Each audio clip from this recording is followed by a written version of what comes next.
What is up, you guys? Today I am playing Purple Yellow Nico Robin. This is a really fun deck that is basically a yellow deck with like one purple card added in because yellow is just absolutely insane right now, but Gum Gum Giant is even more insane. So I got a replay for you guys today as well as my deck profile afterwards. This is of course only possible because of duelvoyager.com. It's a fantastic new site. Go ahead and check it out, you guys.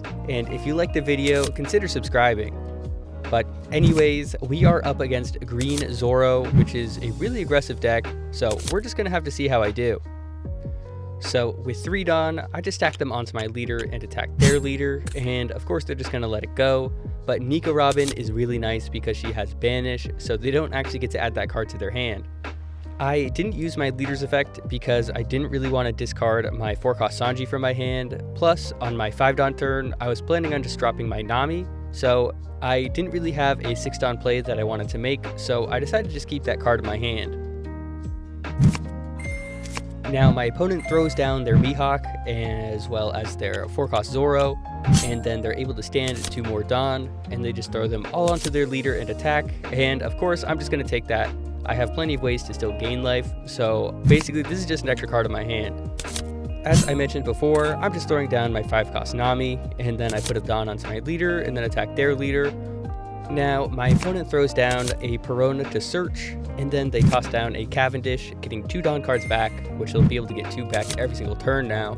And then they search again before they just attack me 3 times for 5, so I counter out of 2 of them, and I take 1 of them. So now I am in prime Borsalino range, but actually I choose to throw down the Nico Robin this turn.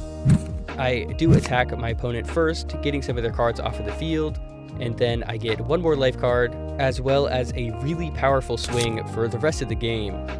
Now my opponent bounces back their Perona when they summon their Law, and they play down a Carrot as well. So my Nami is actually going to be frozen during my next turn, which is definitely a little annoying, so my priority now is going to be getting this Carrot off of the field.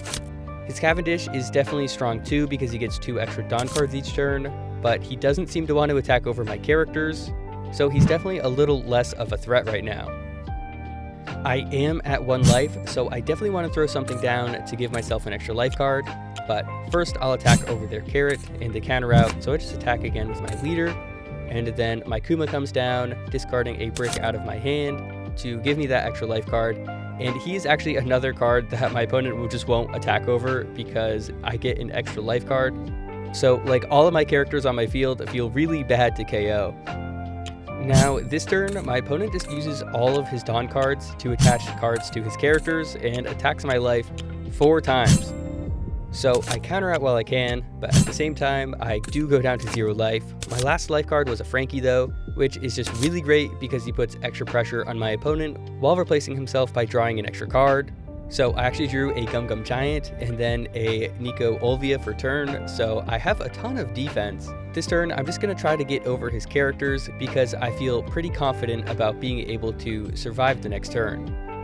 I feel especially more safe when I throw down this Borsalino, so now I do have a blocker plus a life card, and now my goal is just to get both of his rested characters off of the field, and he is able to counter out on 1 of them, and then I decided actually the Cavendish might be a little bit smarter to attack over, so I attack over it. Then I attack with my Nami, and he counters out again, so I attack with my Frankie, and this time he does let it go, which I was pretty happy about. Although he did leave 1 Dawn active, so I was worried about his Dead Man's Game that he did have in his hand. So I was really happy that I predicted that correctly, and I attack, and he doesn't use it or a counter, he just lets it go. I don't think it mattered though because it wasn't a counter anyway, so he didn't really lose anything out of his hand. But that's why I left 2 Dawn cards open, because he's able to rest 2 of my cards, so no matter what, I will be able to survive during his turn. And just as I thought, he does use the Demon Aura 9-sword style Assure Blazer on Dead Man's Game to rest my Borsalino and 1 of my Dawn cards, but that's why I had 2 open, so I could still use 1. So now he attacks for 7, so I am able to use my counter event now and put 2 Dawn back, discard a card, draw 2, and then when he attacks with his leader, he attacks into my Borsalino first, which makes sense, and then he just attacks my life, I'll just take that. It's another Frankie, I couldn't believe it. But at this point, the writing's on the wall. There's absolutely nothing he can do at this point. So I just make small attacks into his life.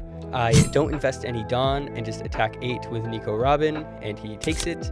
And then I attack 5, just trying to get a card out of his hand. And I do that again before attacking 7, and he has to take this one. And it's actually a trigger, it's his restand event. So his leader's actually at 6,000 power, but I have not even used any Dawn cards yet, so I just attack with my Nami. He counters, I attach 1 Dawn card with my leader, and then attack him, and I win the game. So that was really intense. I could not believe the field presence that I had, especially thanks to those Frankies at the end there, but I had a commanding position the entire game. So this is what the deck looks like. I definitely don't play that many trigger cards because most of the appeal with this leader is just that you're a purple-yellow Straw Hat leader, so you're able to play all of the most important yellow cards, as well as the best purple card in the entire game, Gum Gum Giant. So while it definitely is helpful to ramp up, like I'll often just discard a brand new world if I see it in my hand, most of the time it just is not that necessary because the whole point of this deck is just making yourself untouchable. You're going to have so many life cards as well as so many characters that your opponent just doesn't want to attack over. So you're just able to put consistent pressure on your opponent. And they're going to have a really hard time doing anything about it because obviously Gum Gum Giant is just insane, being a 1-cost 4,000 power counter event. And then the 10-cost Luffy as well, I love him so much, putting your leader to 7,000 power during your opponent's turn and being a blocker, and then just a 12k swing for the rest of the game. You just have so many big characters and even a lot of small ones that are really still great at attacking and just chipping away your opponent's cards in hand, forcing them to take life cards when they don't want to, or just getting the small bodies off of the field. So it just really feels so great. I definitely like going first with this deck because you just want to stack 3 Dawn onto your leader and then attack them for 8 right away, hopefully getting them to just trash the top life card, since most of the time they won't have the chance to play down a blocker on their first turn. I feel like this deck plays just about every single good yellow card there is, since yellow just keeps getting stronger and stronger. Like, have you seen some of those OP16 pre-release cards? They're just incredible. I really can't believe the direction that this game is going. So thank you for watching. I hope you enjoyed the video. If you did, consider subscribing. And if you're wondering where I play, this is duelvoyager.com. It is my favorite place to play One Piece online. You can save and share replays, you can spectate live matches, and you can even unlock alt arts like this Nico Robin that I have here.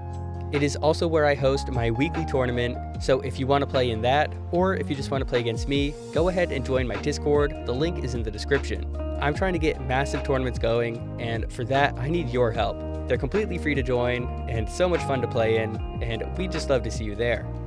But anyways, if you're still here, you're the best, and I'll see you guys next time.